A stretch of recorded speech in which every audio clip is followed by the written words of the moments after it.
I never thought the woman I was about to marry could betray me so completely, or that discovering her deception would destroy an entire company's leadership structure. Welcome. This is Cheating Facts, real accounts of deception and justice.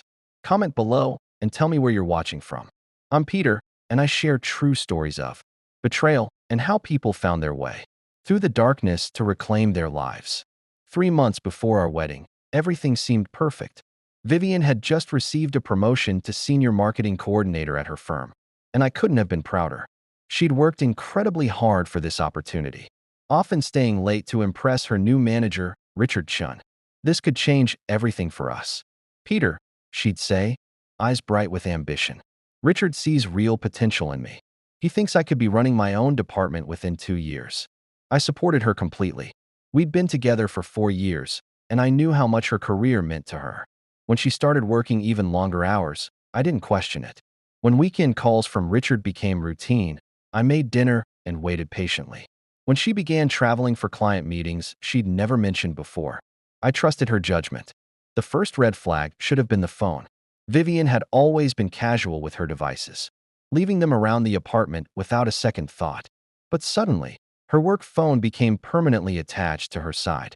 She'd take it to the bathroom, keep it on the nightstand while sleeping, and would quickly flip it face down whenever notifications came through during our time together. Just work stuff, she'd explain with a dismissive wave. Richard wants the team to stay connected for this big project we're launching. The second warning sign was her appearance. Vivian had always dressed professionally, but she began paying extraordinary attention to her outfits for the office. New dresses appeared in her wardrobe, along with expensive jewelry I hadn't seen before. When I complimented a particularly stunning necklace, she claimed it was a bonus gift from the company. Richard really values his team, she explained, fingers unconsciously touching the pendant. He believes in recognizing good work. But it was the business trips that finally triggered my deeper suspicions. Vivian announced she'd be attending a 3-day marketing conference in Denver with Richard and another colleague. This seemed routine enough, except when I casually mentioned it to her best friend Jessica. She looked confused. Conference? Vivian told me she was visiting her sick aunt in Colorado Springs, Jessica said. She seemed really stressed about it. That night, I asked Vivian about her aunt. What aunt? She replied, genuinely puzzled. Then her expression shifted. Oh, you mean? No, that's next month. This is definitely the marketing conference in Denver. She'd forgotten her own lie. I spent the next week battling with myself. Part of me wanted to believe there was some logical explanation. Maybe she'd mentioned visiting an aunt as a cover because she didn't want people at work knowing about her conference attendance. Maybe she was just stressed about the presentation she'd be giving. But another part of me, a part that was growing stronger each day, whispered that something was fundamentally wrong. The weekend before her Denver trip, I made a decision that would change everything. I booked myself a room at the same hotel where her conference was supposedly being held. Driving to Denver felt surreal. I'd never followed anyone before, never doubted Vivian's honesty so completely that I'd resort to surveillance. But as I checked into the Marriott downtown, I knew I had to see for myself what was really happening. The conference Vivian had described didn't exist. I spent 2 hours at the hotel's business center, searching every marketing conference, corporate retreat, and professional gathering scheduled for that weekend in Denver. Nothing matched what she'd told me. No marketing conference was being held at this hotel, or any other hotel in the city during those dates. My hands were shaking as I called the front desk. I'm trying to confirm a reservation for Vivian Torres, I said, trying to keep my voice steady. She should be checking in today. I don't see that name in our system, the clerk replied after a moment. Are you sure about the spelling? I tried Richard Chun. Nothing. But then I tried a different approach. What about reservations under the name Chun for this weekend? I see a Richard Chun with a reservation for our executive suite, she confirmed. 2 guests, checking in Friday evening. 2 guests, executive suite. I sat in my rental car in the hotel parking garage for 3 hours before I saw them arrive. Vivian stepped out of Richard's BMW, laughing at something he'd said, her hand resting casually on his arm. They moved together with the easy intimacy of a couple who'd done this before, retrieving matching luggage from the trunk. Watching them walk into the hotel lobby together, I felt something die inside my chest. But I also felt something else awakening, a cold, methodical determination to understand exactly what I was dealing with. I followed them at a distance, watching as they approached the elevator bank. Richard's hand found the small of Vivian's back as they waited, and she leaned into him naturally. When the elevator arrived, she looked up at him with an expression I recognized, the same adoring look she used to give me during our early dating days. They were sharing that executive suite. I spent the rest of the weekend documenting everything. Photos of them leaving the hotel together each morning, clearly having spent the night in the same room. Images of them at restaurants, holding hands across dinner tables. Video of Richard kissing her goodnight in the hotel parking garage before they reluctantly separated, to maintain the illusion of separate accommodations. But the most damaging evidence came from an unexpected source.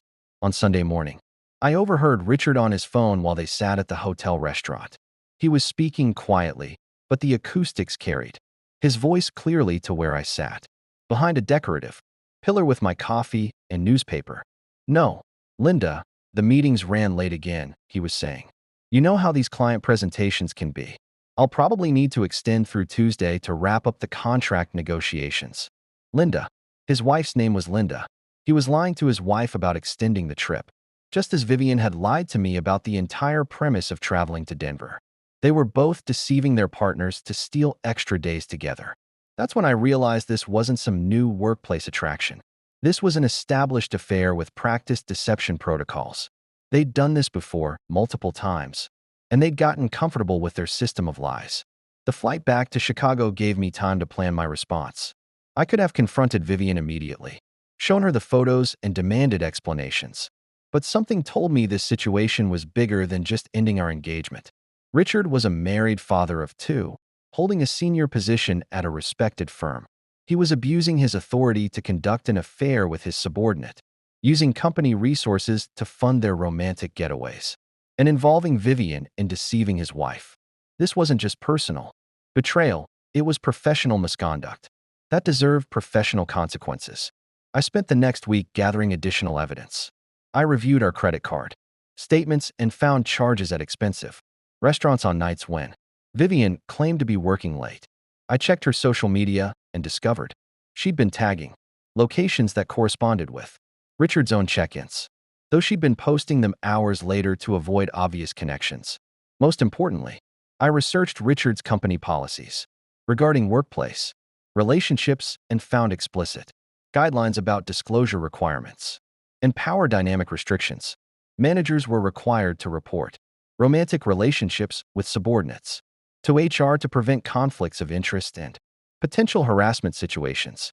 Richard had violated multiple company policies while using his position to facilitate an affair. On Thursday evening, I asked Vivian to meet me for dinner at our favorite restaurant. She arrived glowing, probably anticipating wedding planning discussions or sharing news about her upcoming projects with Richard. Instead, I placed a manila envelope on the table between us. "I need you to look at these," I said quietly. The photos told the entire story. Vivian's face went through a progression of emotions: confusion, recognition, panic, and finally resignation.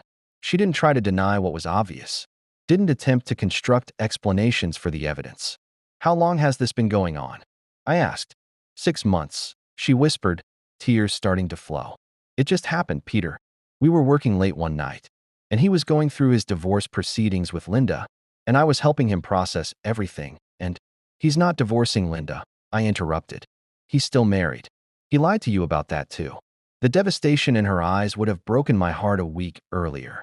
Now it just confirmed how thoroughly she'd been manipulated, even as she'd chosen to deceive me.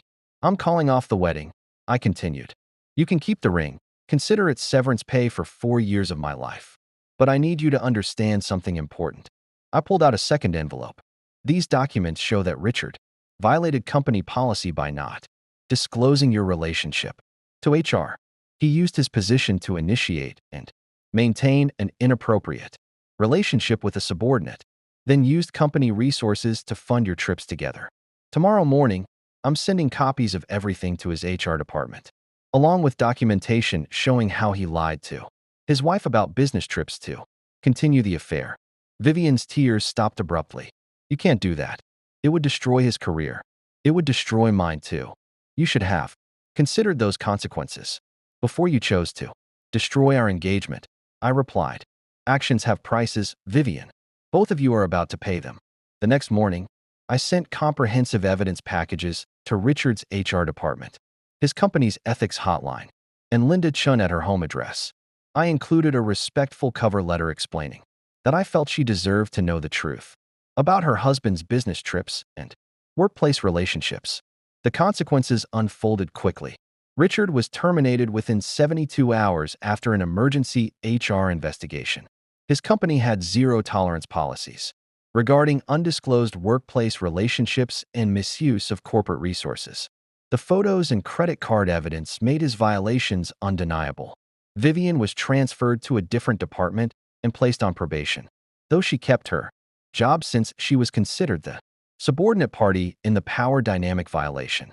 Linda Chin filed for divorce within 2 weeks, taking screenshots of the evidence I'd provided to support her claims of adultery and deception. But the most unexpected consequence came a month later. I received a LinkedIn message from Linda Chun. I wanted to thank you for having the courage to share the truth, she wrote. I knew something was wrong but couldn't prove it. Your evidence gave me the clarity I needed to protect myself and my children. Richard tried to gaslight me for months, making me think I was imagining problems that didn't exist. You gave me back my sanity and my self-respect.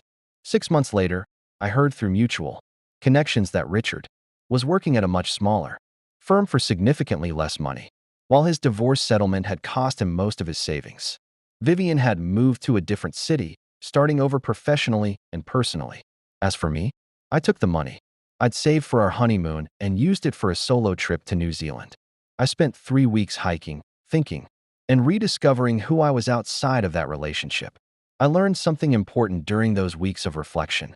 Betrayal reveals character, both in the people who betray you and in how you choose to respond to that betrayal. I could have chosen pure revenge, could have tried to destroy both of their lives completely. Instead, I chose justice, holding them accountable for their actions while maintaining my own integrity throughout the process. The pain of discovering Vivian's affair was devastating, but uncovering the truth freed me from a relationship built on deception. More importantly, it helped Linda escape from months of gaslighting and manipulation. Sometimes the most loving thing you can do is refuse to enable someone's destructive behavior by protecting them from consequences they've earned. Wedding invitations were printed when I discovered her double life. But instead of a marriage built on lies, I chose a future built on truth. And that choice changed everything.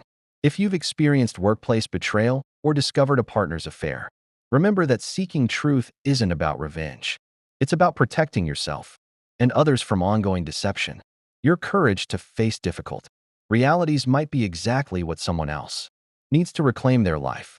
Thanks for watching Cheating Fact Stories. Subscribe for more real accounts of deception and justice. And remember, the truth always finds a way to surface.